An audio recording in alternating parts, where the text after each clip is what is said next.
So there we have it, folks. A quick way of removing a window screen.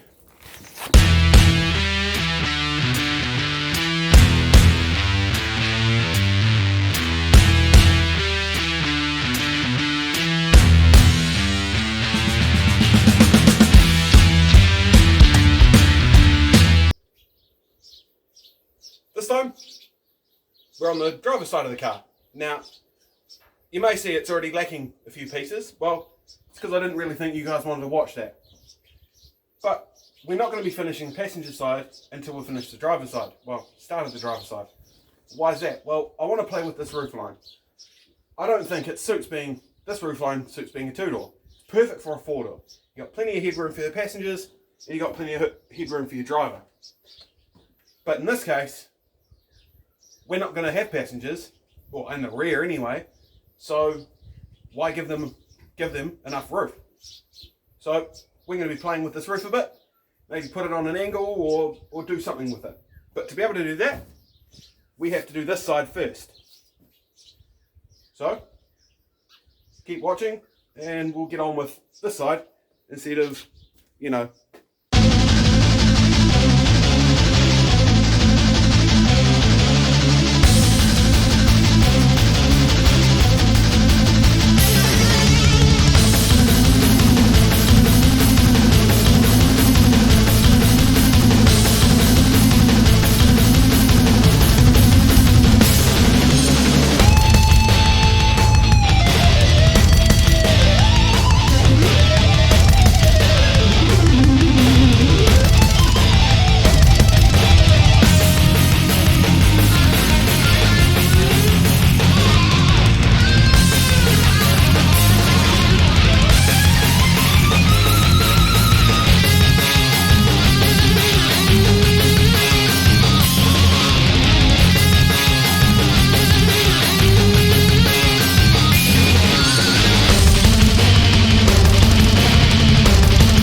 So here we have the rear window screen. Well, some of it anyway. We're going to be removing it to change where this pillar sits and the roof line. Now, why are you changing the roof line? Why are you doing all that? Well, when you see the final product, you'll know why I did it. But for now, just go with me. So why is it such... Why are we even looking at the window screen? Why don't you just do a montage of you doing some stuff and just take it out? Well, there's some things I want to explain to people who aren't really, I guess, knowledgeable in the repair industry, I should say. So, in my years of panel beating and restoring cars and stuff, I've run across this problem a lot. Now, you can probably see it already. Is this big bit of rubber that pretty much covers, a good portion of everything. Now, why is that a problem? Well, I can't get the trim out without bending or breaking it, and that obviously leads to the car wasn't fixed properly. What do you mean? Well, I've owned this car for a lot of years now, and I know that at some point in its life, it got hit hard in the back. And usually when cars get hit this hard in the back, they usually don't turn out this nice. So finding this is not a surprise. It may be a surprise to you, especially if you don't know that this car was written off at some point. Now, this car wasn't written off here, it was written off in Japan, earlier on in its life. There was a few more telltale signs, but this would be a good one, to say that this area of the car has been damaged at some point. Another good one is how thick the bog is. Now, I'm going to show you something on the other side of the car that you may not have seen or may have just thought was a body line or something. As you can see, this side here is fine. It's actually, well, it's less than factory as there's no seal here. But another great telltale sign of what has happened in this car's past is this big bog line. Now, this is what I'm talking about. This is not a body line, this is a bog line. So there's about anywhere from about 3mm thick to about I don't know, 5.5mm edge of bog from about here that used to run all the way down to the wheel. Now, why was that? Well, as I said, it's been in a big accident at some point, probably rear-ended, and probably in the front as well. Now, why is that stopping us or isn't stopping us? Well, that's the thing. Due to the condition the car is in, it really doesn't matter what I do to it because it's not going to make it any better or any worse. So, we're going to crack on making a two-door. It's just going to be a little bit more difficult stripping this paint and welding this door to this due to how bent everything is.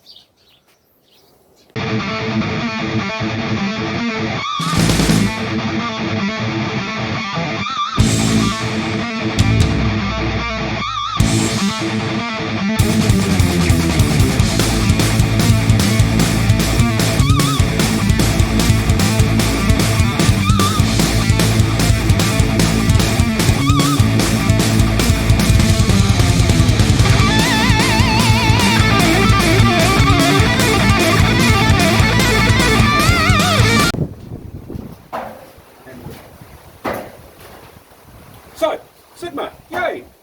What are we going to do today? Move the pillar. What else are we going to do? Structure up the roof, take the rear pillars out, and start measuring up for the Mirage hatch. Now, if you didn't see the last little video that I'm going to put out the day maybe this was filmed, maybe tomorrow, I'm sure, you're going to see we found a minter little Mirage hatch. So we're going to use that as a window screen as we had an accident with the original one. So, let's move this pillar, put some structure to hold this in place. We'll probably just go from here to here, and then chop those pillars out, and we won't even bother cleaning that up, because that's just a mess. Hopefully we don't set the roof on fire for the 5th time, and yeah, let's get into it.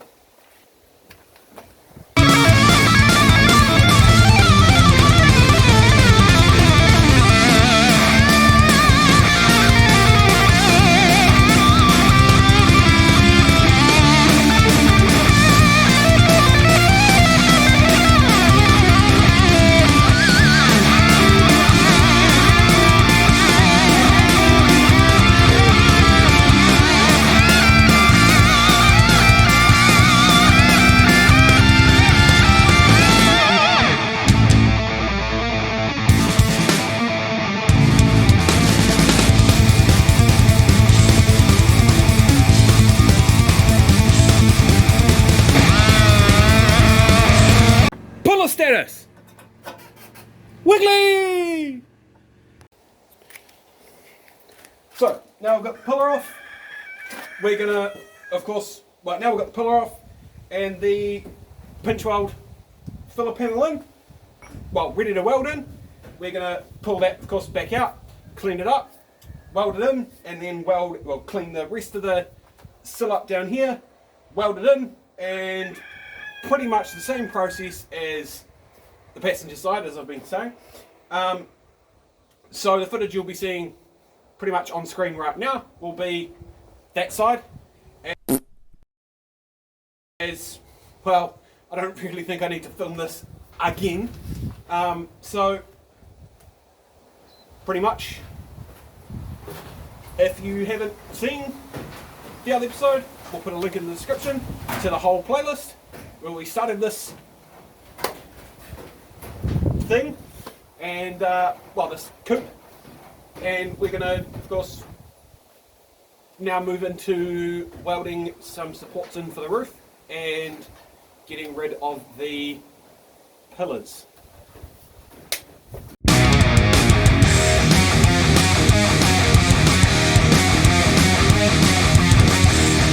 Right, now we're ready to cut. So where are we cutting? What are we doing?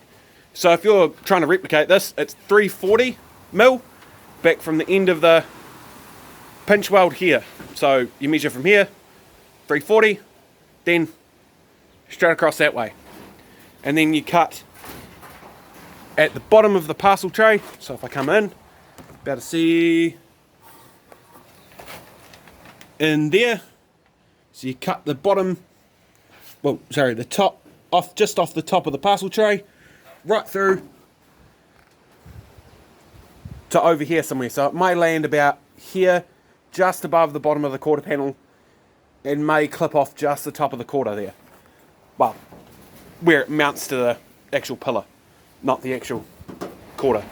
So we're going to get to that, and then next will be, of course, actually structuring the doors. Like I said, we were going to, but we didn't. We're going to structure in those doors and put this door together. We'll shorten this door here that is supposed to belong here. Then we will look at structuring up the rear, chopping it about, where we say here, maybe a bit back, maybe a bit more forward, and then reshaping the rear, and then we'll move on to the front.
Right, now the roof's off, we can now see how easy it would be to turn this into a ute.